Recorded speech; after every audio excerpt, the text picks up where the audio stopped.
tenu un briefing dans lequel elle a même précisé que de part et d'autre, il y a des réfugiés congolais qui vivent jusque-là au Rwanda. Et il y a aussi des réfugiés rwandais qui vivent longtemps sur les sols congolais. Et là même, on peut aller en termes de chiffres. Il y a 132 000, selon Madame Thérèse, des réfugiés qui vivent rwandais, qui sont sur les sols congolais, et éparpillés à travers le pays, dont il y a déjà 600 qui sont prêts à être transités vers le Rwanda. Là, nous sommes au niveau de Goma.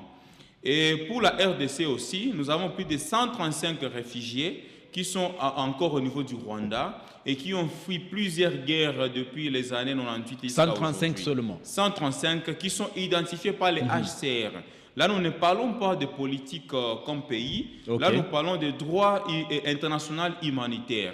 Le HCR, qui est un organe des Nations Unies, censé accompagner les réfugiés, protéger les réfugiés, leur donner des droits d'asile, tous les réfugiés identifiés, je parle bien identifiés, parce que tous les réfugiés ne sont pas identifiés officiellement, mais tous les réfugiés recensés officiellement pour le Congo et vivant au Rwanda sont à 135 000. Et pour le Rwanda, c'est 132 000 qui sont sur notre sol congolais. Alors, comment ça va se passer alors sur terrain? Nous connaissons qu'il y a des réfugiés rwandais qui sont en RDC. Ça fait pratiquement 20 ans ou 25 ans qu'ils sont là. Il y en a également des Congolais qui sont de l'autre côté, qui, au retour, probablement, ne pas se reconnaître. Comment le HCR et les deux pays vont-ils faire justement sur le terrain afin qu'il n'y ait pas de couac entre des populations qui étaient en mouvement et ceux qui sont restés sur place? Pour la bonne cohabitation. Nous devons respecter les droits internationaux humanitaires et nous devons respecter les droits des réfugiés. Parce qu'un réfugié est toute personne qui quitte son pays vers un autre pays. Et nous avons même des déplacés aussi intérieurs. Comment ça va se passer? Nous devons respecter les procédures humanitaires internationales. Et l'organe des Nations Unies qui est habilité, non seulement à identifier ces réfugiés, non seulement à les protéger dans les zones en conflit, non seulement à leur donner une sécurité garantie, et aussi à leur donner des droits d'asile, c'est le HCR, le Haut Commissariat pour les réfugiés. Et là, nous sommes en train de voir que les lignes bougent aussi rapidement que possible, sous la diplomatie de Fachi Beton, président du pays, qui est en train de mettre toutes les lignes en marche pour que la paix revienne en RDC.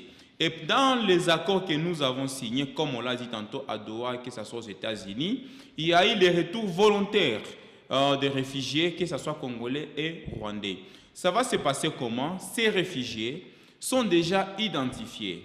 Et les réfugiés identifiés sont regroupés dans des camps de réfugiés à travers le pays. Comme vous le savez dans le temps, au niveau de Goma et Sud-Kivu, il y avait un recours pour que les réfugiés puissent aller le plus loin possible des frontières avec le Rwanda. De même chose avec aussi le Rwanda. Et c'est comme ça que ces réfugiés déjà identifiés en RDC, qui sont aux environs de 132 000 Rwandais qui doivent retourner chez eux, et plus de 135 000 Congolais qui doivent retourner au pays. Et quand nous pouvons maintenant expliciter, vous verrez qu'il y a eu plusieurs guerres. Ce n'est pas seulement plus de 20 ans, mais nous pouvons préciser que les guerres du Rwanda, qui ont connu une grande masse de réfugiés en RDC, c'est à partir des années 1994, lors de la prise de pouvoir par Kagame, quand il a tué Abiyarimana, il faut qu'on se le dise. Vous confirmez que c'est lui qui aurait tué Parce qu'il est venu en rébellion et le président Idriss a été tué. Il a pris le pouvoir par les armes. Il a causé plusieurs génocides. Le pouvoir en place qui était occupé jadis par les Hutus. Et se sont vus opposés par les Tutsis qui les ont renversés. Et finalement, ils sont venus en RDC. Et puis les Hutus sont venus en RDC. Ça, c'est la première vague que nous pouvons citer au Rwanda. Mais comme vous le savez bien, le pouvoir de Kagame a mis une dictature, a mis une tyrannie au niveau du Rwanda. Et en plus, ils ont limité la liberté de la presse. Ils ont limité la multiplicité des partis. Ils ont limité la démocratie. C'est comme ça qu'au fil des ans, nous avons maintenant vu plusieurs Rwandais qui ont quitté le Rwanda, leur pays natif, et la plupart sont venus aussi en RDC.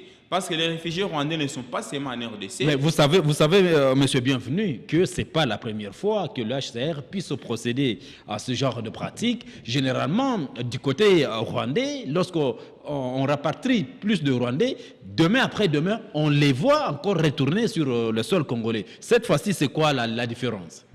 Les voir, c'est une chose. Vous savez, au niveau du site Kivu, dans la ville de Bukavu précisément, dans le quartier Ndendere, tout proche du lac Kivu, il y a eu un camp de campement des réfugiés rwandais qui voulaient rentrer chez eux volontairement. Et c'est depuis des années, même depuis les années 2015, que les retours avaient commencé, même avant 2015. Donc tout Rwandais qui volontairement voulait rentrer, identifié par le HCR, il partait camponner dans ces camps.